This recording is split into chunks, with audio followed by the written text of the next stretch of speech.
I have two questions that are coming to mind that are sort of like they're sort of screaming at me. The first question is, what is the business that the mom opens?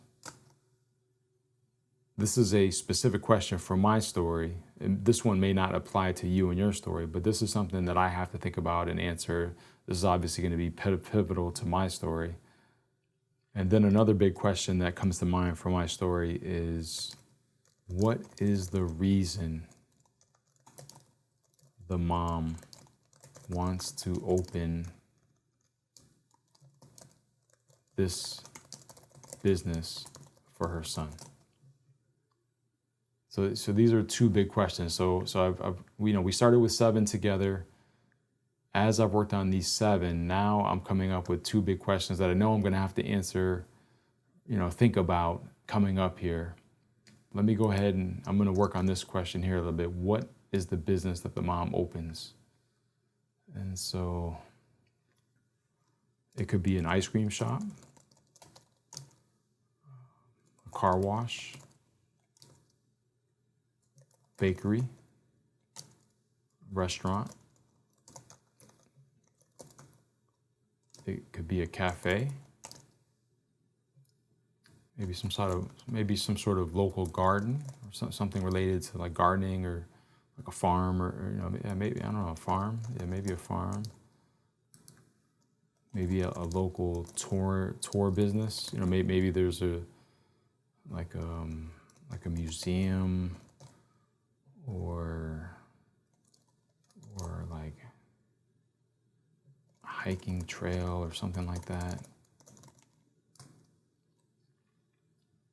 A donut shop, or a sandwich shop, or maybe a franchise, like a Subway or something. So those are some early thoughts on terms of maybe there's a business here. Again, it's going to be for her son, and so I'll have to do some more thinking about that, to see where I'm being pulled in that direction. And then in terms of this one here, what is the reason the mom wants to open up this business for her son? This is something I don't have a full answer for yet. I'm going to have to figure out a little bit more about the characters. I'm going to have to figure out more about sort of the mother, figure out more about the son, who they are. I'll have to dive in there next. And I'll also have to figure out a little bit more about their relationship. And then that'll maybe help get me closer to the kind of business it's going to be. And then it'll also help me figure out this question here in terms of why she want to open this business for her son to begin with. There's got to be, there's something going on there. Again, I'm not sure yet. I don't want to speak too soon on that. But these are definitely 2 questions here personally that I need to figure out for this story that I'm working on. And it's okay if I don't have everything figured out quite yet. It's okay if you don't have everything figured out quite yet. It's great to have options, and you don't necessarily have to eliminate it. You don't have to go with the first thought or first idea. You put options, and for me, I can just continue to work through this and work on this story.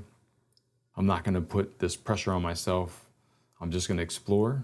I'm going to continue to sort of write these questions down, write down different ideas, and I'll start to see how the story will take shape and go from there.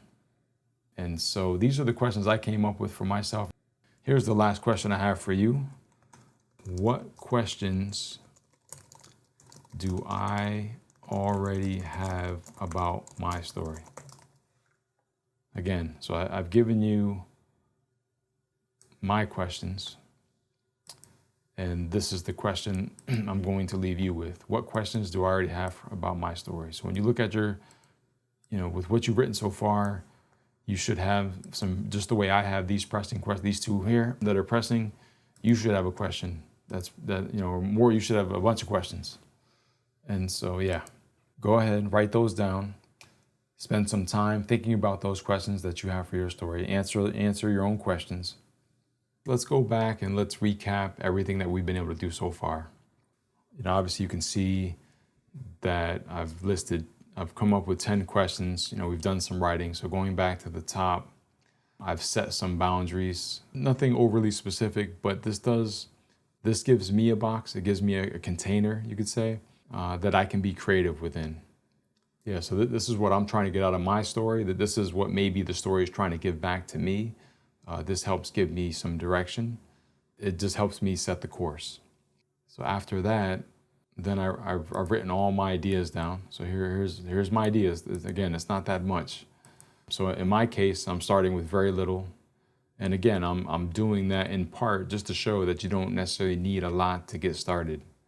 In your case, I'm hoping that you've written a lot more. I'm guessing that you've written a lot more. But even if you haven't, it's not really that big a deal. As you've seen here, we've asked, between 8 and 10 questions. You see, we have, we're already like getting our thoughts down here. What about for you? After answering those first few questions, are you getting the sense that you're on the right track? After that, I wanted to make sure that we both wrote down the original spark for the idea. I know for me personally, I don't necessarily want to be months into writing a story, or maybe even years into writing a story, and then not be able to remember, like, wait a minute, like, why did I begin writing this to begin with? So again, that's why I'm sort of emphasizing that here. There's a lot of things that can happen in life. A lot of time can go by, and we can all get lost in life. We can all get lost in our own story. There's so many things that can come at us, and it's so easy to forget. Why did I begin this? Why did I even start this? I don't even know where I am. And so if you have that here, this is something you can go back to, you can refer to, and maybe recapture some of that magic, some of that spark that got you to write in the first place. And so that's where I'm hoping you can do me the favor and just make sure you have that written down. And just as the spark itself is important, that initial spark, that initial idea, whatever that scene or the image or the character, whatever whatever it is that got you right in the first place, that's important. But I also wanted to make sure that you wrote why, what about that spark or whatever it is, what is it about that excites you? For me, it wasn't enough just to have the original spark. I wanted to also make sure that I had written down, what is it about the spark that sort of excites me, or what is my personal connection to that original idea? At least for me, if I'm going to write anything and sort of be known for it in any way, I want to make sure that I have a personal connection to it. Unfortunately, that wasn't always the case when I was younger. And so, again, that's why I'm emphasizing it here now. So now we have an idea that's personal to us. And after that, I brainstormed different movies and TV shows, books, etc. For inspiration. I admit in my case, it's mainly just movies. I admit it.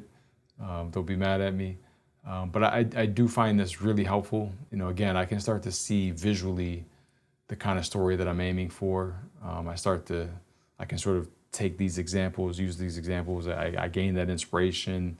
Things start to open up for me a little bit more. And I'm not sure if it's going to be the same for you or if it is the same for you. But for me, this sort of gives me some energy. This gives my story some life. If I can, I may revisit some of these movies. I may watch them. I may watch parts of them. Maybe worst case is I'll watch a trailer, maybe some movie clips or TV clips. There might be some things in these movies that can help me with my story.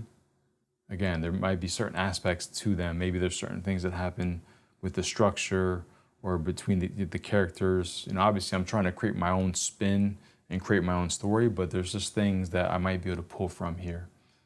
And then lastly, in my case, there were 2 questions that were screaming out at me.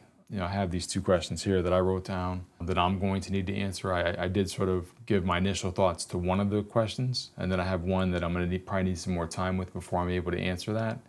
And then that's where I pitch the question back to you. What questions do you already have about your story? What questions do I already have about my story? So if you go ahead, write that down. How many questions can you come up with already? You should have a lot of questions. And that's where I sort of put the ball in your corner. I hope you found this productive. I think you will be pretty amazed of how far you can get if you not only write your ideas down, but if you also try to write questions down. Keep writing down questions, keep answering them. That's definitely one path forward of getting your story down on the paper, getting your ideas down. One last thing before I go. If you remember, here's where we started the video. It was a blank page. And here's what we did in about 20 minutes. A little over 3 pages. Let's go ahead and get a word count. Show word count. Right here at the bottom, you can see 560 words. Right before getting this final word count here of 560 words, I went ahead and got a word count on the questions themselves. The word count totaled 104 words, and that includes the 10 numbers 1 through 10. So altogether, if I subtract the questions I wrote, our word count officially is 456 words. If you're up for it, I would love to see you post your word count in the comments section. I want to see how many people were able to write more than what I was able to come up with here. I spent most of the time talking. I hope that you have many more words for your story so far. I feel pretty good with this as a starting point and a foundation for my story, and I would love to know whether this was helpful to you. Please let me know. And if you would like to see more of these, please let me know that as well. Keep at it, keep writing, keep working on your story, and hopefully we'll be able to do this again.